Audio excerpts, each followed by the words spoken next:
Exercise चल रही थी अपने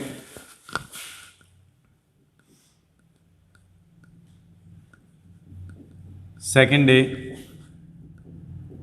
बीएससी फर्स्ट ईयर मैथ्स में, जिसमें हमने 7th के डी पार्ट तक कर लिया था। ई पार्ट करवा रहा हूं। एच एक सेट दिया हुआ है जिसके अंदर एलिमेंट जेड जो एक कॉम्प्लेक्स नंबर है कुछ इस प्रकार से है कि मॉडुलस ऑफ जेड या मैग्नीट्यूड ऑफ जेड जो है वो 1 के बराबर है। जी हमारे पास डिफाइंड है C0 और मल्टीप्लिकेशन के लिए हमें प्रूव करना है कि H इज ए सब ग्रुप। H को एक उप ग्रुप प्रूफ करना है, सब ग्रुप प्रूफ करना है हमें। सब ग्रुप प्रूफ करने के लिए जैसा हम करते आ रहे हैं, पहले एक Z1 मान लेते हैं, कोई भी element a plus iota b कुछ इस फॉर्म में है कि मापांक Z1 का मान 1 है, अर्थात under root of a square plus b square की वैल्यू 1 के बराबर है। Z2 वो भी हमारे पास c प्लस आइटा d ले लेते हैं, वो भी कुछ इसी प्रकार से है कि मापांक Z2 का जो मान है वो 1 है, अर्थात under root of c square plus d square की वैल्यू 1 के बराबर है। ये कह सकते हैं कि Z1 और Z2 दोनों H के एलिमेंट्स हैं। हम Z2 का इन्वर्स निकालेंगे सबसे पहले। अब Z2 का अगर इन्वर्स निकालेंगे तो वो बनता है c minus iota d upon under root of c square plus d square से। कल भी बताया था कॉम्प्लेक्स नंबर का जब इन्वर्स निकालते हैं तो ऊपर वाले का चिन्ह बदल देते हैं, c प्लस आइटा d को c माइनस आइटा d लिख देते हैं, बटे में उसके मैग्नीट्यूड का डिवाइड हो जाता है, यानी अंडर रूट नहीं आता इसमें, ये c square plus d square से सीधा मल्टीप्लाई हो जाता है। अब हमें पता है कि c square plus d square की वैल्यू 1 है तो ये c माइनस आइटा d बनेगा। और अगर Z2 का इन्वर्स मल्टीप्लाई करें हम Z1 से, अर्थात Z1 इंटू Z2 इन्वर्स निकालें तो ये जो बनेगा वो हमारे पास पार्ट आ जाएगा a प्लस आइटा b और c माइनस आइटा d का मल्टीप्लिकेशन। इसको सॉल्व करें तो ये बन जाएगा ac minus iota ad plus iota bc minus iota square bd। Solve करेंगे तो ac प्लस bd आ जाएगा और यहाँ पे आइटा कॉमन ले लें तो ये बन जाएगा BC माइनस AD के इक्वल। अगर हम Z1 और Z2 इनवर्स का मापांक निकालते हैं तो चेक करेंगे क्या ये 1 के बराबर आता है या नहीं आता। अगर 1 के बराबर आ जाएगा तो नियम सिद्ध हो जाएगा, अगर 1 के बराबर नहीं है तो ये नियम सिद्ध नहीं होता। मापांक के लिए ये कंडीशन थी हमारे पास कि इसको हम Z1 और Z2 का जब इनवर्स निकालते हैं तो Z1 का मापांक गुणा Z2 इनवर्स का मापांक लिख सकते हैं। Z1 का मापांक 1 है, हमें पता है, ये रहा, हमने पहले ही लिया है। और Z2 इनवर्स का जब मापांक निकालेंगे तो इसका मापांक निकालेंगे जो under root of c square plus d square होगा, लेकिन under root of c square plus d square का जो मान आ रहा है वो 1 है। तो Z1 और Z2 H के एलिमेंट थे, इस पर Z1 और Z2 का इनवर्स भी H का एलिमेंट बन रहा है, अतः H जो है वो सब ग्रुप है।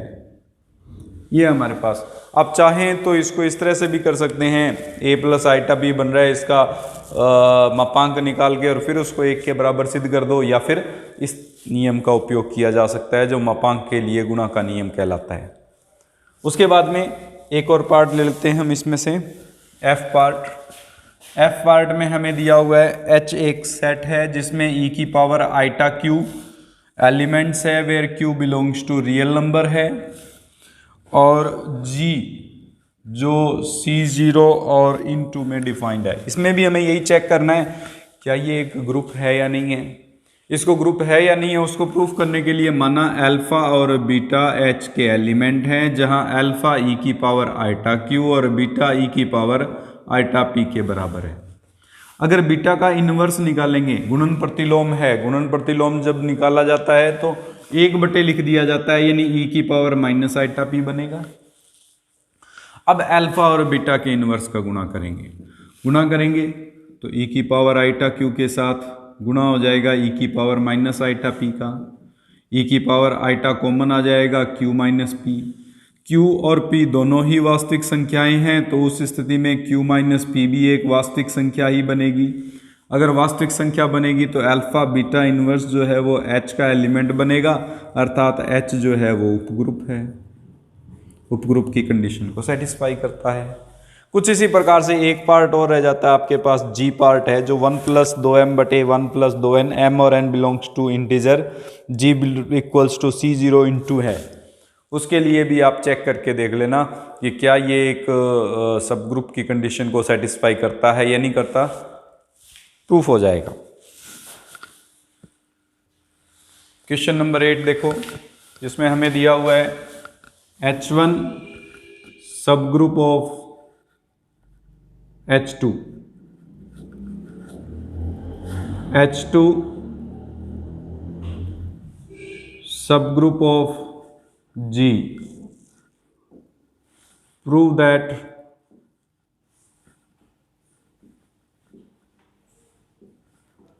H1 is subgroup of G। ये हमें प्रूफ करना है। इसको प्रूफ करने के लिए देखो नॉर्मल सी कंडीशन लेके चलते हैं अपने, कि अगर H1 सब ग्रुप है H2 का, तो इसका मतलब H1 सबसेट भी होगा H2 का, और H2 सब ग्रुप ऑफ G, इसका मतलब H2 सबसेट होगा G का। H1 H2 का सबसेट और H2 G का सबसेट है, इसका मतलब H1 is also subset of H2 and it is subset of G। This implies H1 is subset of G, subset की कंडीशन को सेटिस्फाई करेगा।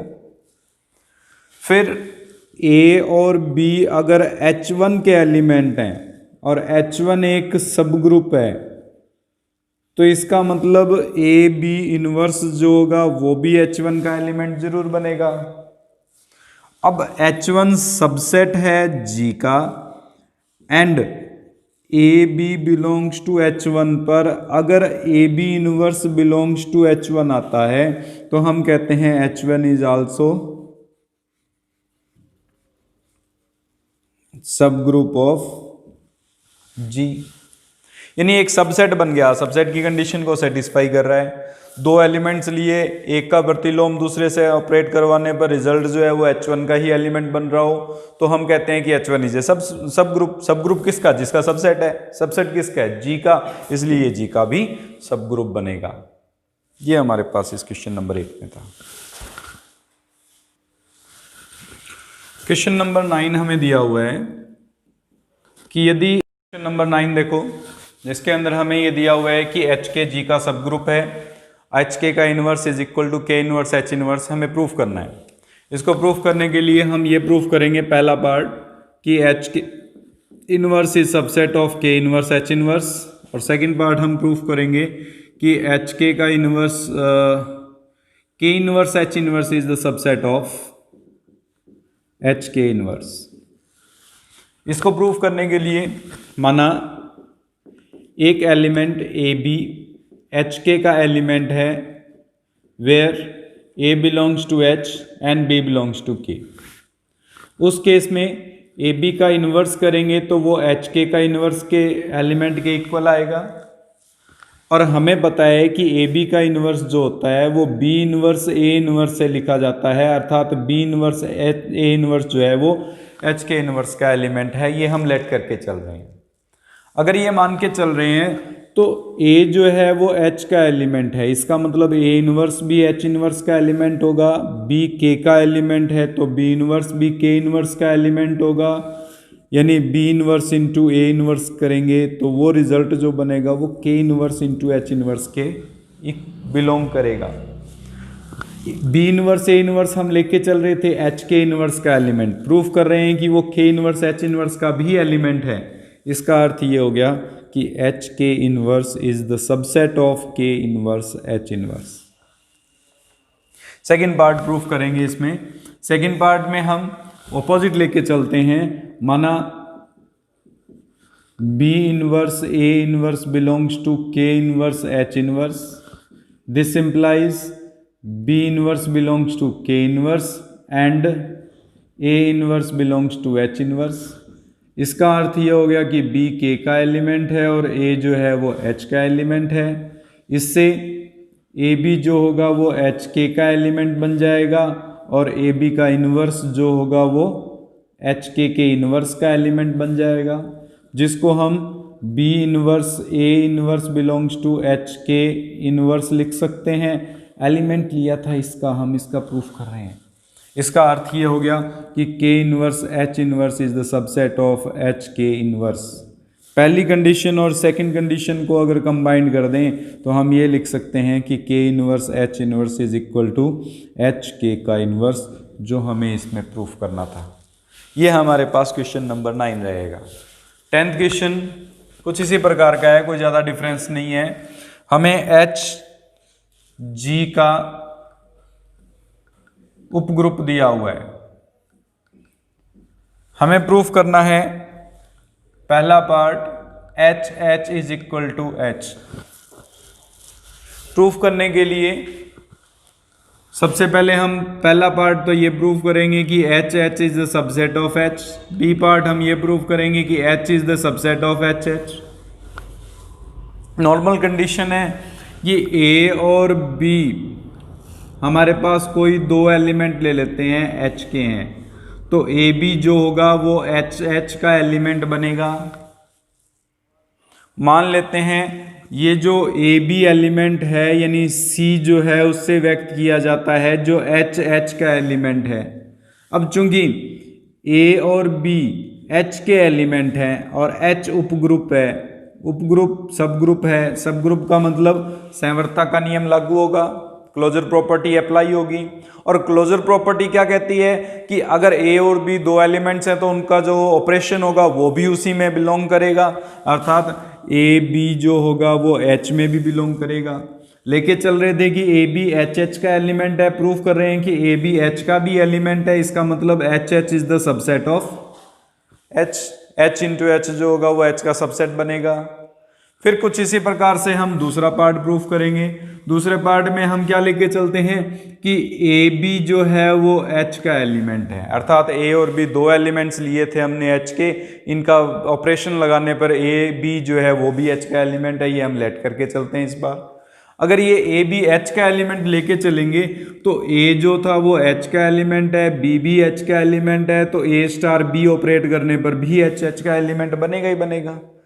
एलिमेंट लिया था एच का, प्रूफ कर रहे हैं कि A B belongs to H H है, इसका मतलब H is the subset of H H. H is equal to by first and second by 1 and 2 we can write that H is equal to H into H और H into H. जैसे संवरता का नियम लागू होता है, दो elements को ऑपरेट करवाने पर उसी का एलिमेंट बनता है, ये डायरेक्ट कंडीशन अप्लाई होगी अगर उपग्रुप होगा तो। उपग्रुप नहीं है तो ये नियम लागू हो कोई जरूरी नहीं है, ठीक है। इसी प्रकार का इसके दो पार्ट और दिए हुए हैं, H inverse is equal to H and H H inverse is equal to H. वो आप ट्राई करके देख लेना, अगर कोई डाउट हो तो मेरे से पूछ लेना।